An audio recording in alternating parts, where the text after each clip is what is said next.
পানি কখনো দাঁড়িয়ে খাওয়া যাবে না। যদি আমার কথা বিশ্বাস না হয় আপনি আপনার মুরব্বী নানি দাদিকে জিজ্ঞেস করে দেখেন, যদি কেউ দুনিয়াতে থাকে। আগেকার মানুষের জিনিসগুলো মানতো, এখন তো আমরা নায়ক শিল্প খাবার, এই খাবার হবে না ভাই। পানি কখনো দাঁড়িয়ে খাবেন না প্লিজ।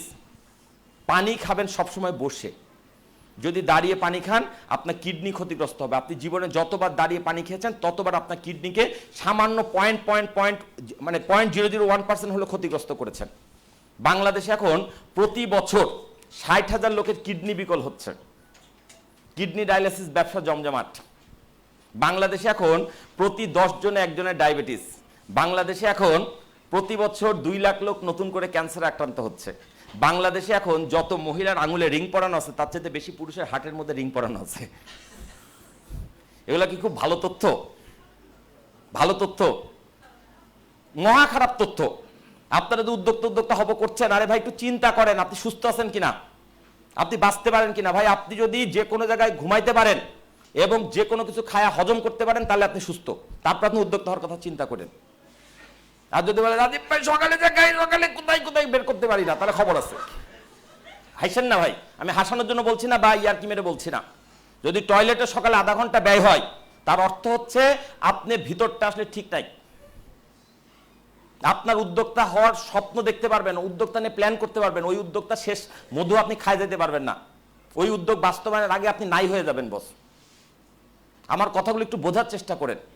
আমি আবারও বলছি, পেশাগত জীবনে আমি মার্কেটিংয়ের ট্রেনার, কিন্তু আমি মার্কেটিং নিয়ে কথা কম বলি। আমি মানুষকে দেখছি অসুস্থ হয়ে যাচ্ছে ভাই। সুস্থতার কথা বলি, সুস্থতার কথা বলি। সবার আগে সুস্থতা। আপনাকে সুস্থভাবে বাঁচতে হবে। আপনার খাওয়ার নিয়ম ঠিক করতে হবে, পানি খাওয়ার নিয়ম ঠিক করতে হবে। 3 নম্বর নিয়ম হচ্ছে আপনাকে পর্যাপ্ত ঘুমাতে হবে, 6 থেকে 8 ঘন্টা। একটু চিন্তা করেন তো, আমির খান কেন এখনো দেখতে আপনার আমার সাথে বয়সে কম লাগে? একটু চিন্তা করেছেন? কি ওনার জন্য মেশিন আছে? ওনার অনেক টাকা আছে, টাকা দিয়ে ওনার বয়স কমিয়ে রেখেছে? যদি আমির খানের লাইফস্টাইল কেউ জানেন তাহলে জেনে রাখবেন, উনি 8 থেকে 10 ঘন্টা ঘুম কখনো ছাড়বেন না। তারপর শুটিং হইলে হবে, না হলে না হবে। আর আমাদের যদি বলে ভাই অমুক জায়গায় নক করো রাত 12টার সময়, 2 টাকার অর্ডার বেশি, আমরা তো সারা রাত জেগে থাকবো, হবে না? হবে না? আমার কথাগুলো একটু বোঝার চেষ্টা করেন বস প্লিজ। 3টা প্রাকৃতিক নিয়ম বলেছি। খাবার ঠিক করতে হবে, পানি খাওয়ার নিয়ম ঠিক করতে হবে, 3 নম্বর হচ্ছে পর্যাপ্ত ঘুমাইতে হবে। এই 3টা সারা জীবন মানতে হবে। বাকি 3টার সাথে সকালবেলা যুক্ত। সকালবেলা যুক্ত কেন? সকালে ঘুম থেকে উঠে পর্যাপ্ত শ্বাস নিতে হবে। কেন? কারণ সকালের বাতাসে সারা দিনের চাইতে বেশি অক্সিজেন থাকে, এটা জানেন আপনি?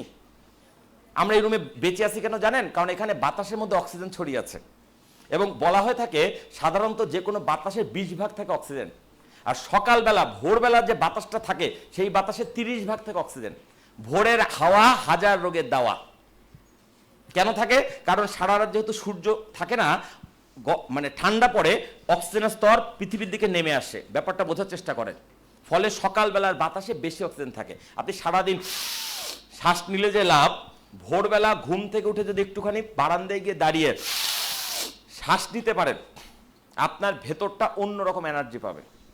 আমি আজকে আপনাদেরকে খুব দ্রুত 6টা নিয়ম শেখাবো, প্লিজ ফলো করবেন। আপনারা আগামীকাল থেকে আমার এই নিয়মগুলো ফলো করবেন। কয়েকটা দিন পর আপনি বুঝতে পারবেন আপনার উন্নতিটা কোন জায়গায় হচ্ছে। ভাই আমি হেলথ নিয়ে কথা বলছি, বাট আমি যে কথাগুলো বলছি সেটা আপনার উদ্যোক্তা হওয়ার পথটাকে সুগম করবে, আর কিছু না।